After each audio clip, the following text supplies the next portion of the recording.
हाँ जी, अस्सलाम वालेकुम। उम्मीद करता हूँ तमाम लोग खैरियत से होंगे। और मार्केट की जो छोटी मोटी करेक्शन या साइडवेज का सिलसिला जो मैं आपको बता रहा था, उसका जो शुरुआत है वो देखकर घबराए नहीं होंगे और मार्केट में फिलहाल इंटैक्ट होंगे और कोशिश यही कर रहे होंगे कि जहाँ जो प्रॉफिट बच रहा हो वो बचा के निकला जाए। क्योंकि उसकी एक बहुत इंपॉर्टेंट वजह है कि मार्केट आपके प्रॉफिट निकालने का इंतजार नहीं करती।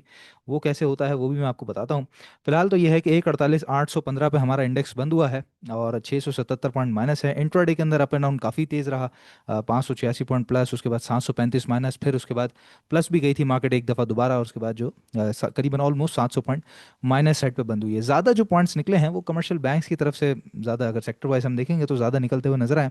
लेकिन ओवरऑल पूरी मार्केट के अंदर ही कोई इस तरह का ट्रेंड नहीं था कि कोई चीज़ बड़ी स्पीड से ऊपर की तरफ आ रही है तो वहाँ पे आके सस्टेन कर रही है। इवन हमने देखा सर्ल पाकिस्तान को भी या फिर एसएसजीसी को भी, आपके सामने ही होगा कि जब वो स्पीड से ऊपर भी आया तो उसके बाद फिर वो एक लेवल के ऊपर जो रेजिस्टेंस लेवल है वहाँ पर माल आ गया, यानी कि जिनके पास नीचे रखा हुआ था उन्होंने वहाँ पे प्रॉफिट टेकिंग कर ली।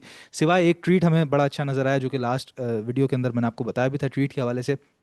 तो वो एक ब्रेकआउट की पोजीशन के ऊपर हमें नजर आ रहा है। इसके अलावा अगर मेजोरिटी में देखें तो कोई खास ऐसा कैप भी लगता हुआ नजर नहीं आया, ना ही कोई सी के अंदर एक ऊपर की तरफ रैली नजर आई। जो जो स्टॉक ऊपर की तरफ गया वहां पर एक सेलिंग प्रेशर हमें नजर आया, प्रॉफिट टेकिंग वहां पे नजर आई। और आपको भी इसीलिए बार बार प्रॉफिट टेकिंग का बता रहे होते हैं, चाहे अपने लाइव के अंदर बता रहे हों, चाहे रील्स के अंदर बता रहे हों, या फिर डेली वीडियोस जो आपकी आपके लिए लगती हैं इस चैनल के ऊपर, उसके अंदर भी बताया जा रहा होता है। क्योंकि मार्केट जब एक टॉप लगा लेती है, एक तो होता है रैली जब चल रही है, वो सीधी रैली चल रही है, मार्केट मौके दे रही है, आप प्रॉफिट लेके उतरते हैं, दूसरी जगह पे मौका मिल जाता है या सेम जगह पे ऊपर ही खरीद के ऊपर ही बेच देते हैं, तो वो प्रॉफिट लेने का मौका भी मिल रहा होता है आपको। या फिर अगर रुक भी जाती है मार्केट लेकिन एक रैली के अंदर होती है तो एक आध दो दिन बाद फिर बारी आ जाती है।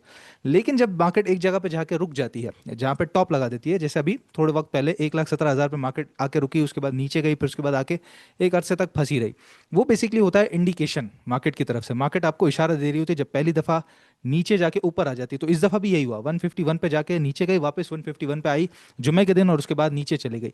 तो वो जो 151 पे जुमे दिन आई है वो है इंडिकेशन कि यहाँ से अब अपना नफा निकाल लो। क्योंकि मैंने तुम्हारे नफे निकालने का इंतजार नहीं करना कि तुम आओगे आराम सुकून से अपना नफा लेके जाओगे, मतलब दो चार आदमी जो रह जाएंगे उनका भी नफा मैं उनको दे दूंगी, और उसके बाद फिर आराम सुकून से मैं अपनी करेक्शन पूरी करूंगी, फिर दोबारा नीचे से मौका मिलेगा। तो ऐसी कोई सूरत हाल नहीं होती। मार्केट आपके नफे का इंतजार नहीं करती, मार्केट से आपको नफा लेके निकलना होता है, नहीं तो फिर वो नफा इतनी स्पीड से नीचे जाता है कि बस आप आंखों के सामने देखते ही रहते हैं। और इसीलिए बार बार आपको प्रॉफिट टेकिंग का ही बताया जा रहा होता है। जो पोजीशन चार्ट्स के ऊपर आपको नजर आ रही है वो आप देख सकते हैं, ये जो अप ट्रेंड का चैनल था, फिलहाल मार्केट ने आज इसके अंदर आने की तो कोशिश की, बट यहाँ पे आपके सामने है कि रेजिस्टेंस भी नहीं क्रॉस कर सकी जो कि 149 500 का था। और उसके बाद जो सेलिंग प्रेशर आया है तो आपके सामने यहाँ पे नजर आ रहा है कि वॉल्यूम्स के साथ जो है वो आज मार्केट सिर्फ और सिर्फ डाउन ट्रेंड में ही रही है। और अभी हमारे पास ये डाउन ट्रेंड का चैनल कंटिन्यूड हो चुका है 15 मिनट पे। फिलहाल इसी को रखते हैं और इसी को कंटिन्यू करते हैं।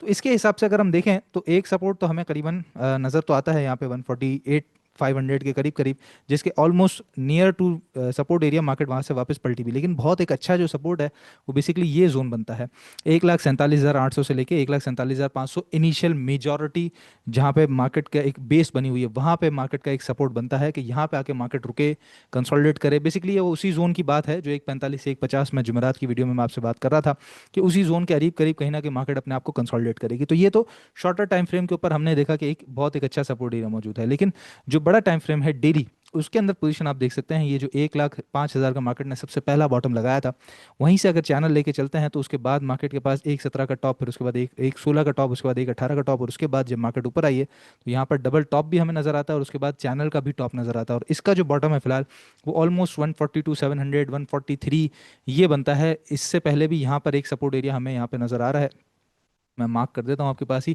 146,500। तो बेसिकली इस जोन में मार्केट को फिलहाल कंसोलिडेट करना बड़ा इंपॉर्टेंट है, साइडवेज जाना बड़ा इंपॉर्टेंट है। 1.5 लाख का एक बहुत बड़ा नंबर है। और ऐसी मार्केट के अंदर ही जब खबरें भी आती हैं तो आपके सामने ही होता है कि जब मार्केट पॉजिटिव होती है तो वन साइड सीधी खबरें आ रही होती हैं, रिजल्ट्स भी अच्छे आ रहे होते हैं, मोमेंटम भी बना होता है, और प्राइम मिनिस्टर साहब भी अप्रिशिएट कर रहे होते हैं। लेकिन जो ही मार्केट एक टॉप लगा लेती है या फिर एक लेवल लगता है तो वहाँ पर बहाने बन जाते हैं, कभी एफएटीएफ के, कभी ओजीडीसी के। तो वो खबरें भी मेरे सामने है, वो भी मैं इंशाल्लाह ताला दिखाता हूँ। उससे पहले आपको बताता चलूँ कि मार्केट जैसी भी हो, टीम स्टॉकिफाई आपके लिए काम करती रहती है और काम हमारा रुकता नहीं है। चाहे वो शीट्स बनाने का काम हो, रील्स बनाने का काम हो, वीडियोस हो, लाइव हो, वो हर तरह से आपको एक मवाद प्रोवाइड करने की कोशिश करती है ताकि आप बेहतर तरीके से बिजनेस कर सकें। और उसी का एक जो आप एक तरीके से समझ लीजिए कि सबूत आपके सामने है कि अल्हम्दुलिल्लाह एक और ज़बरदस्त हमारा टारगेट इन्वेस्टमेंट कॉल के ऊपर डीएलएल का टारगेट था, और 26/6/2025 आज है 25/8/2025, यानी कि ऑलमोस्ट 2 महीने के अरसे में हमारा ये जो टारगेट है डीएलएल का वो आज कैप के साथ बंद हुई है कंपनी। 340 का टारगेट था, 38% से ज़्यादा का रिटर्न इस स्टॉक ने दिया है। और हमारी इन्वेस्टमेंट कॉल के अंदर, इन्वेस्टमेंट शीट के अंदर ये अल्हम्दुलिल्लाह जो स्टॉक है वो मौजूद है। और इससे अलावा भी काफ़ी सारी शीट्स जो हमारी मौजूद है उसमें से अल्हम्दुलिल्लाह सेक्टर वाइज काफ़ी सारे स्टॉक्स के रेट आ रहे हैं। और जिनके नहीं है, होल्ड टाइटली, क्योंकि आप इन्वेस्टर हैं, इन्वेस्टर का काम ही होल्ड करके चलना होता है। इसके अलावा इन्वेस्टर्स ने अपना पोर्टफोलियो बनवाना है। एक तो ये हो गई शीट्स जो हम आपको बना के दे रहे हैं, उस हिसाब से आप खुद अपने हिसाब से अच्छे स्टॉक्स हम चुन के देते हैं, तो वहाँ आप अपने हिसाब से एलोकेशन कर सकते हैं अपने पोर्टफोलियो की। लेकिन आपने बेहतर तरीके से कस्टमाइज्ड पोर्टफोलियो बनाना है अपनी चाहत के मुताबिक, अपनी नीड्स के मुताबिक, अपनी रिक्वायरमेंट्स के मुताबिक। तो उसके लिए आपके सामने आ रहा है स्टॉकिफाई की पोर्टफोलियो डिजाइनिंग सर्विसेज भी हैं, जिसमें आप जिस तरह का भी पोर्टफोलियो बनाना चाहें, short term, long term, medium term, हर तरह का पोर्टफोलियो आपको हमारी टीम बना के दे देगी। उसके लिए सिर्फ आपने व्हाट्सएप पे मैसेज करना है 0336 244 4466। तो पूरा जो प्रोसेस है पोर्टफोलियो डिजाइनिंग का, वो आपको हमारा नुमाइंदा गाइड कर देगा, और उस तरह आपका एक कस्टमाइज पोर्टफोलियो इन्वेस्टमेंट के हवाले से भी बन जाएगा। खबरों की जहाँ तक मैं बात कर रहा था उस पर भी आ जाते हैं। सबसे पहले आज अल गाजी ट्रैक्टर का रिजल्ट आया, जिसमें हाफ ईयरली में तो कंपनी ने लॉस किया है, बट सेकंड क्वार्टर में अर्निंग में है। लेकिन वो जो अर्निंग है बेसिकली वो टैक्स इसको वापस हुआ है, उस वजह से कंपनी अर्निंग में है। ओवरऑल सेल्स इसकी डाउन है, बट शेयर प्राइस की जहां तक बात की जाए तो वो ऑलरेडी उससे ज़्यादा कहीं ज़्यादा डाउन हो चुका है। तो यहाँ से मजीद गिरने की गुंजाइश तो नज़र नहीं आती। हाँ, थोड़ा सा कह सकते हैं कि साइडवेज का सिलसिला कुछ मजीद चल सकता है इसमें। इसके अलावा जी टेक्सटाइल की एक्सपोर्ट्स 32% से बढ़ी हैं जुलाई के महीने में, और ये अब यहाँ से बढ़ते हुए नंबर ही आपको नजर आएंगे, थैंक्स टू टैरिफ।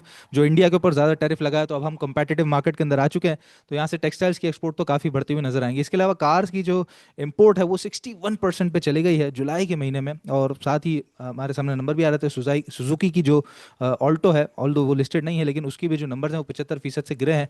तो बताते ही हैं कि लोकल इंडस्ट्री को जो है वो इतना ज़्यादा, मतलब बहुत ज़्यादा इम्पैक्ट पड़ेगा इस इम्पोर्ट से।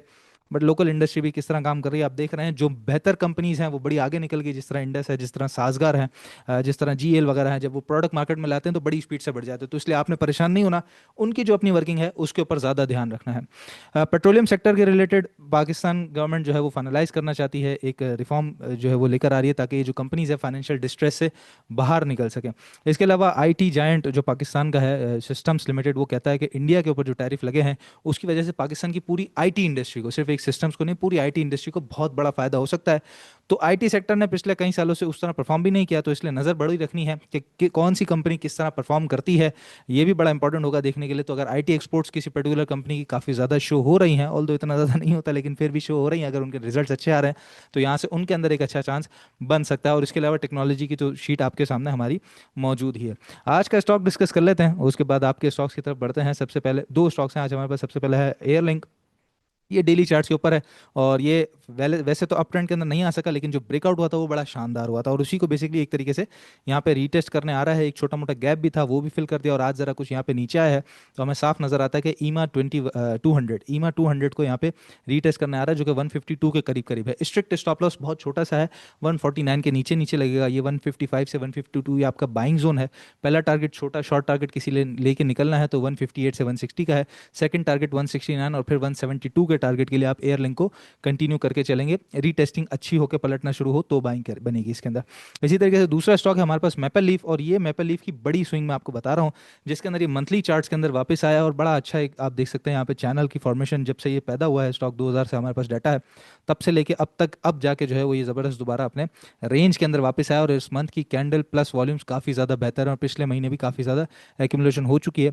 RSI 84 पे, तो यहाँ से कुछ जगह अभी भी मौजूद है। हाँ, छोटी मोटी रीटेस्टिंग के लिए नीचे आएगा अगर, तो वो भी आपके लिए बाइंग ऑन डिप का ही मौका होगा, जहां पर स्ट्रिक्ट स्टॉप लॉस 83 से नीचे नीचे का होना चाहिए, 84 से नीचे नीचे का होना चाहिए, कि वो अगर टूटेगा तो पूरा ट्रेंड खराब हो जाएगा और वहां से फिर नीचे चले जाएगा। पहला टारगेट 100 रुपीज़ है, जो कि साइकोलॉजिकल बैरियर भी है। उसके बाद मजीद आगे बढ़ेगा तो 115 के टारगेट के लिए आप मैपल लीफ को कंटिन्यू करके चलेंगे। आपके स्टॉक्स को देख लेते हैं, फिर इंशाल्लाह वीडियो कंक्लूड करते हैं। सिमेट्री का आप पूछ रहे हैं, और सिमेट्री को हमने पिछली वीडियो के अंदर डिस्कस भी किया था। अच्छा, सिमेट्री में हुआ क्या है कि आप देख सकते हैं अप ट्रेंड के चैनल में तो आ चुका है, डाउन ट्रेंड भी इसने यहाँ पे तोड़ दिया है। लेकिन ये जो 15 रुपये का एरिया था जहाँ पे बेसिकली रेजिस्टेंस था, इसको ज़रा क्रॉस करना था, वो क्रॉस तो कर दिया। और मूविंग एवरेज 200 यहाँ पर एक नज़र आ रही है आपको, इसको भी क्रॉस करके ऊपर चले गया था, बट दोबारा वापस आ गया है। और मार्केट का थोड़ा सा एक तरीके से असर भी है, और ये वो स्टॉक है जो उस तरह चला नहीं था, तो अभी ज़रा लोग इसके अंदर इस तरह कॉन्फिडेंट शायद नहीं है, तो बाइंग इंटरेस्ट थोड़ा सा नीचे की तरफ कम नज़र आता है। लेकिन जो ही 15 को दोबारा सस्टेन करेगा, तो यहाँ से वापस इसके अंदर जो है वो एक नई बाइंग का सिलसिला बनेगा 1635 1640 तक के टारगेट के लिए सिमेट्री में। इसके अलावा नेक्स्ट पूछ रहे हैं आप अटक पेट्रोलियम के बारे में, one of the best company है इस सेक्टर की। और अटक पेट्रोलियम में ये इसका एक चैनल चल रहा है, चैनल के टॉप से अच्छा डबल टॉप लगा के वापस आया है, जहाँ पर एक सपोर्ट इसने बना दी है 500 रुपये के करीब करीब, हाँ 508 510 ये एरिया। तो बस इस एरिया के करीब करीब मिलता है तो बाइंग ऑन डिप की स्ट्रेटजी के साथ काम करना चाहिए। छोटा सा स्टॉप लॉस बनेगा 495 का करीबन करीबन, पहला टारगेट 530 और फिर 550 तक के लिए आप इसको कंटिन्यू करके चल सकते हैं। जनरल टायर का आप पूछ रहे हैं, ऑल दो टायर इंडस्ट्री उस तरह परफॉर्म नहीं कर रही, लेकिन देख लेते हैं ज़रा इसको कि क्या बताता है। ये जी बिल्कुल डाउन ट्रेंड के अंदर है स्टॉक, और उस तरह से डाउन ट्रेंड भी नहीं तोड़ सका है, एक सपोर्ट के ऊपर तो आके खड़ा हुआ है। बट मैं समझता हूँ कि इससे बेहतर जो है वो आप मतलब इसके अंदर थोड़ा पैसा फंसा रहेगा आपका। अगर ऊपर आए तो बेच के काम करना चाहिए, प्रॉफिट इसके अंदर से निकाल के काम कर लेना चाहिए। एसएसजीसी का आप पूछ रहे हैं, एसएसजीसी आज चला भी है, इसके बारे में बात कर लेते हैं फिर इंशाल्लाह वीडियो कंक्लूड करते हैं।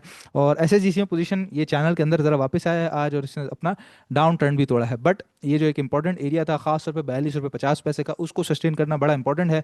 बड़े अच्छे वॉल्यूम्स के साथ वापस आया है, लेकिन अब उसको सस्टेन करना भी एक इंपॉर्टेंट चीज़ होती है। एक तो हो गई इंडिकेशन, दूसरी हो गई कंफर्मेशन। तो आज इंडिकेशन थी, कल कंफर्मेशन आना बाकी है। तो अगर कल कंफर्मेशन आ जाती है खास तौर पे 42 50 से रेट से ऊपर, तो मैं समझता हूँ कि बिल्कुल इसके अंदर बाइंग करनी चाहिए। Strict stop loss well defined है 40 रुपये से नीचे नीचे का, पहला टारगेट 45 रुपये का है। उसके बाद मजीद अगर ये आगे बढ़ता है तो ये 47 50 तक आप इसको कंटिन्यू करके चल सकते हैं। बाकी याद रखिएगा, जितने भी इन्वेस्टर हजरात हैं, हम आपको छोड़ते नहीं हैं, आपके लिए शीट्स वगैरह भी बनाते रहते हैं। और अगर आपने अपना कस्टमाइज पोर्टफोलियो भी हमारे साथ बनाना है तो नंबर आपके सामने स्क्रीन पे आ रहा है, 0336244466। इंशाल्लाह ताला नेक्स्ट वीडियो में आप लोगों से मुलाकात होती है। अपना ख्याल रखिएगा, अल्लाह हाफिज़।